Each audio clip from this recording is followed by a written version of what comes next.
Hi everyone, in this video we'll see the types of the inheritance are available inside OOP. So here I have listed down all the types of the inheritance. So the first types you can see single inheritance, then multi-level inheritance, hierarchical inheritance and multiple inheritance. Okay, so these four types of inheritance are available inside OOP. So as of now, we have already worked with the single inheritance. Okay, I think you know. So this is the class we implemented now. And here we perform the inherit operation. Okay, that means this is my parent class and this is my child class. And we are inheriting with our parent class. Okay, this is called actually single inheritance. That means so far, whatever example we have written, this is our single inheritance. Okay, now let me show you the multi-level inheritance, hierarchical inheritance and multiple inheritance. Okay, how it will look like. So first of all, I will show you the diagram of it, then I will also show you the code example. Okay, how you can write all the types of inheritance inside Python. So first of all, let me show you the single. I think you already know, okay, how single inheritance look like. So you have one parent class and you have one child class.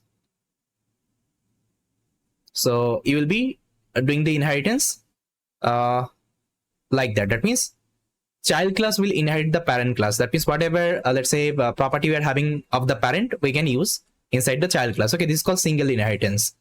And how your multi-level inheritance will look like, see. So here you will have grandfather. Okay, grandfather. Then you will have father. Then you will have child. Okay, and it will inherit like that. First of all, child will inherit father and father will inherit grandfather. Okay, that means here your child can access all the property. It can also access the grandfather property. It can also access the father property, but father can only access the grandfather property. Okay, so this is called multi-level inheritance. Okay, and it's not like that you will be only taking grandfather, father and child. You can also take after grandfather, and so on. Okay, infinite time you can take, but that much depth actually you don't need to go. 3 to 4 depth, I think it is fine. Okay, 3 to 4 level, I think it is fine. Now let me tell you this hierarchical inheritance. So here you will have one parent class, and this parent class will have multiple child class. That's a C1, C2, and C3, like that, and it will inherit with the parent class. All the child class will inherit with the parent class. Okay, that means all the child class can access parent class property. Okay, this is called actually hierarchical inheritance concept. Okay, now the last one, which is nothing but multiple inheritance. Now inside multiple inheritance, you will have multiple parent. That's a P1 and P2. Okay, so I'm having two parent class, and here we are having only one child class. Okay, let's see. So it will inherit like that. That means your C, that means child class will inherit with the P1 as well and P2 as well. That means both parent, it will try to do the inherit operation. Let's say this is your father, okay, and this is your mother. That means you are trying to inherit with your father as well as your mother. Okay, that means all the property you can access here. So this is called multiple inheritance. I hope it is clear. Apart from that, there is another inheritance which is called actually a hybrid inheritance. So inside hybrid inheritance, you will be using all the inheritance whatever you have learned. Okay, you will just do the combination and you will be using all of them. But again, it's like very less used. But if you want to use it, you can also use it. You have to combine all the inheritance together and you can implement hybrid inheritance. Okay, this is the idea. But these are the very popular inheritance, and this is like most used in inheritance. Okay, whenever you will be implementing any kinds of software product. Now let's see the code example all one by one. Okay, then I think it will be more clear. So here I already written all the example. See, it's like very easy. See, first of all, I showed the multi-level inheritance. So here I've taken some examples. So first of all, I've taken a class called product. Okay, so inside product, I'm having one method called review. Then I'm having another actually class you can see called phone, and inside that I'm having one constructor, and inside that I'm having one method. Okay, which is nothing but buy. Now you can see phone is inheriting with the product. Okay, phone is inheriting with the product.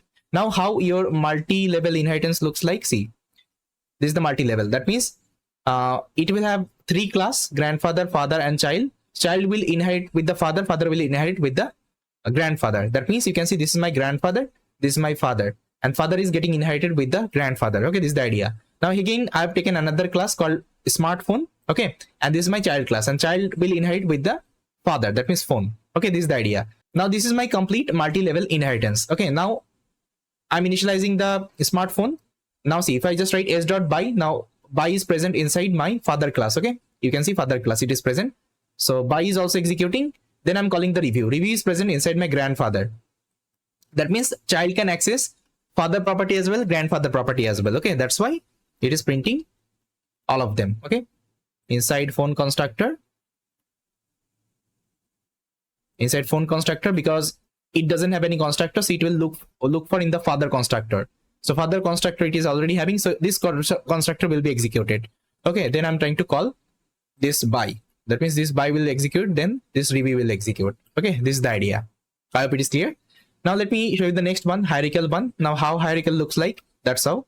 It will have one parent class and multiple child class. See, one parent class, phone, and it is having multiple child class. Child 1, the smartphone, and child 2, feature phone. Okay. Now here I'm doing the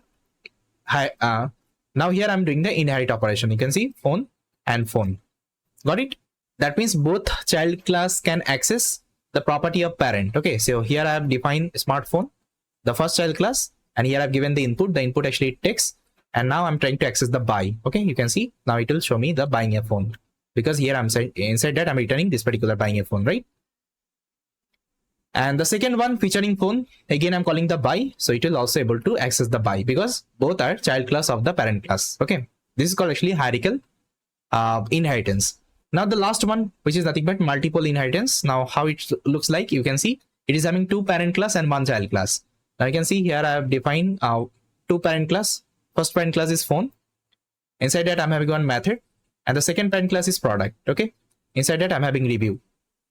Now one child class I implemented called smartphone, because smartphone will have phone and product both. Now here I have done the inherit operation. You can see phone and product both, because it can inherit with both parent class. Okay, that's how we have to give. First of all, you have to give the first one, then you have to give the last one. Okay, now if I just initialize the object, now if I just call, let's say buy. Okay, buy. Now where buy is present inside my parent class. Okay, you can see it is present inside my parent class. Okay, so buy will be executed. You can see buying a phone. Then I'm calling the review. Now review is present inside my parent class, again inside the product. Okay, it is also able to access this particular property. So this is called actually multiple inheritance. Okay, so these are the inheritance actually you will be using going forward. So I showed you all of them one by one. Now please try to practice from your end, try to create different example and try to execute in your system. Okay, then this part will be more clear. So yes, this is all about from this video. I hope you liked it. Thank you so much for watching this particular video, and I will see you next time.